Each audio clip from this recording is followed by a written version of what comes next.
I'd like you to imagine you're a third grade school teacher in a small town in Iowa, Riceville, Iowa, and you're trying to teach children what discrimination is, what racism is, shortly after the murder of Reverend Martin Luther King Jr. Your problem is your kids are all white, your kids are all Protestant, your kids all come from farming, lower middle class families. They've grown up together, they know each other. How do you get them to feel, to experience at a personal level what discrimination is all about? Jane Elliott was that teacher, that school teacher at Riceville, Iowa, back in the early 70s. And she did what I think is one of the most powerful demonstrations of all time. Not by a psychologist, but by a third grade school teacher. Let's look at the power of negative expectations and the power of teachers to shape the reality of students. It's remarkable how small a difference among people can trigger prejudice, and how hard it is to stop prejudice once it takes hold.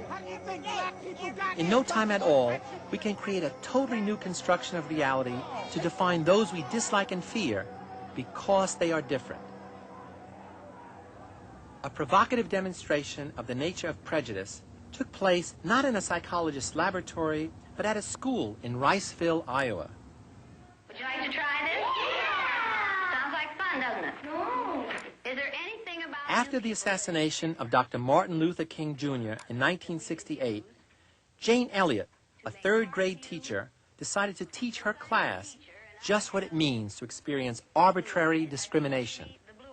Elliott divided her class into two groups, the inferior brown-eyed people and the superior blue-eyed people. I mean, the blue-eyed people are the better people in this room.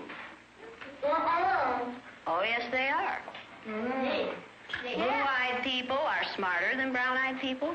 My dad isn't. I got stupid. Is your dad brown-eyed? Yeah. One day you came to school and you told us that he kicked you. He did. Do you think a blue-eyed father would kick his son? Yeah. My dad's blue-eyed. He's never kicked me. Greg's dad is blue-eyed. He's never kicked him. Greg's dad is blue-eyed. He's never kicked him. What color eyes did George Washington have? Blue. Blue.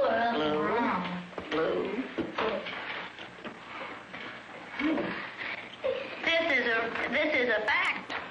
Blue-eyed people are better than brown-eyed people. You brown-eyed people are not to play with the blue-eyed people on the playground because you are not as good as blue-eyed people. Well, the brown-eyed people in this room today are going to wear collars so that we can tell from a distance what color your eyes are. So the blue-eyed people each come up and get a collar. You can choose someone to put this collar on. And it seemed like when we were down on the bottom, everything bad was happening to us. The way they treated you, you felt like you didn't even want to try to do anything. It seemed like Mrs. Elliott was taking our best friends away from us.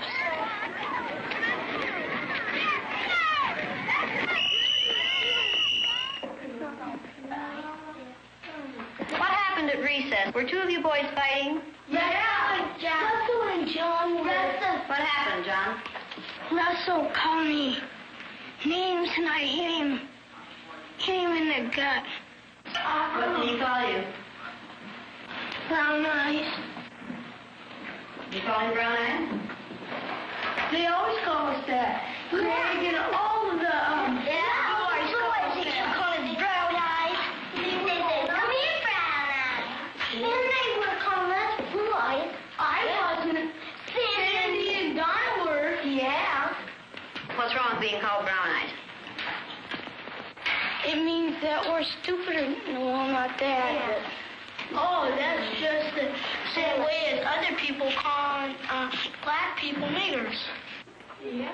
Is that the reason you hit him, John? Did it help? Did it stop him? Did it make you feel better inside? Make you feel better inside?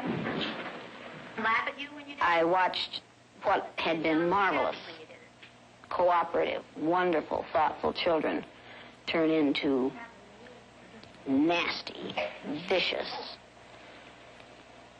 discriminating little third graders in a space of 15 minutes. I think I learned more from the superior children than I did from the children who were considered superior, than I did from the children who were considered inferior, because their personalities changed even more than the others did.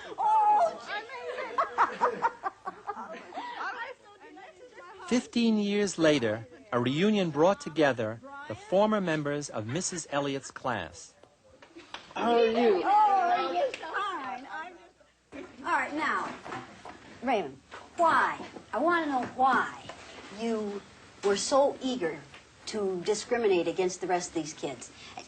At the end of the day, I thought the miserable little Nazi. Really, I couldn't stand you. It felt tremendously evil. All your inhibitions were gone. And no matter if they were my friends or not, any pent-up hostilities or aggressions that these kids had ever caused you, you had a chance to get it all out. I felt like I was a king, like I ruled them brown eyes, like I was better than them. Happy.